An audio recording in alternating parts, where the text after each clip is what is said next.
If you've ever looked inside a wind-up watch or a car's transmission, you've seen a system of gears. A gear is a wheel with teeth that meshes with the teeth of another gear to transmit power on a continuous basis. Combining gears of different diameters affects rotation speed and force.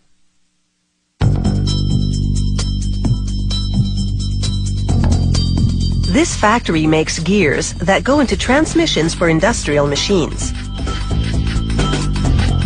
Production begins with a large round bar of high-grade steel, which contains a certain amount of carbon to make it even stronger.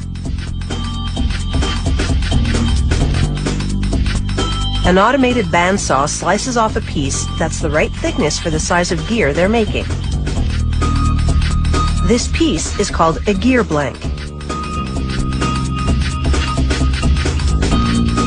They mount the blank on a computer-controlled lathe. As it spins, a turret carrying a series of carbide tools moves in.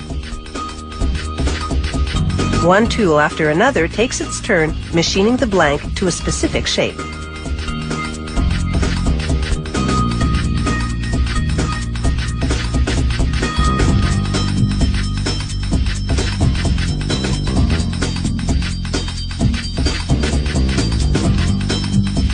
A shower of coolant prevents overheating when the jumbo drill has its turn. It bores a hole right through the middle of the blank.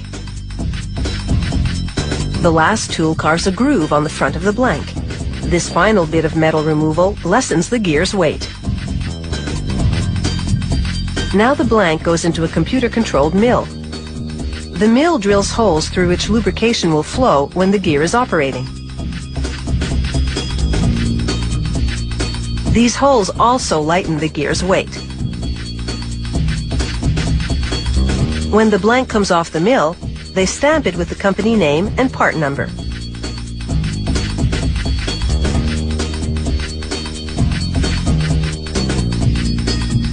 Now for the gear's teeth. A machine called a gear shaper carves out the inner teeth, the ones lining the center hole, with its titanium-coated cutter. The machine's other components keep the cutter's movement correctly timed. The number of teeth and tooth size vary from gear to gear, so for each model, the factory has to fit the gear shaper with a specific cutter. Now for the outside gear teeth. The computer-controlled machine that cuts them is called a gear hobber. The gear turns against it as it cuts.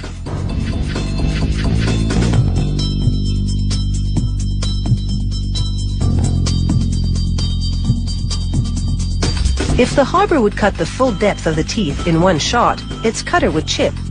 So the gear keeps turning around and around again, as the hobber cuts a bit more with each pass until the teeth are the right depth.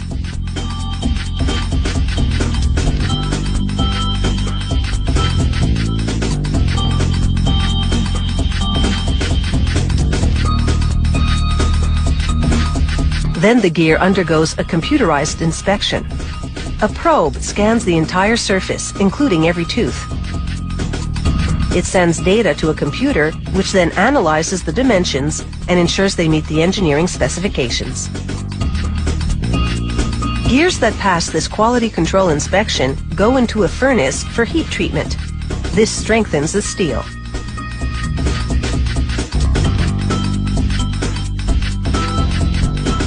When the furnace reaches a certain temperature, they inject carbon inside. The gears absorb it, and the steel strengthens even further. A soaking in oil afterward hardens the metal. Heat treatment, however, distorts the steel somewhat, so each gear now goes to a computer-controlled grinder. It restores them to very precise specifications for bearings to fit properly.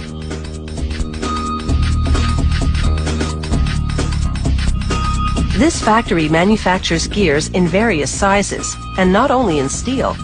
It also makes gears in materials such as nylon, aluminum, brass, and stainless steel.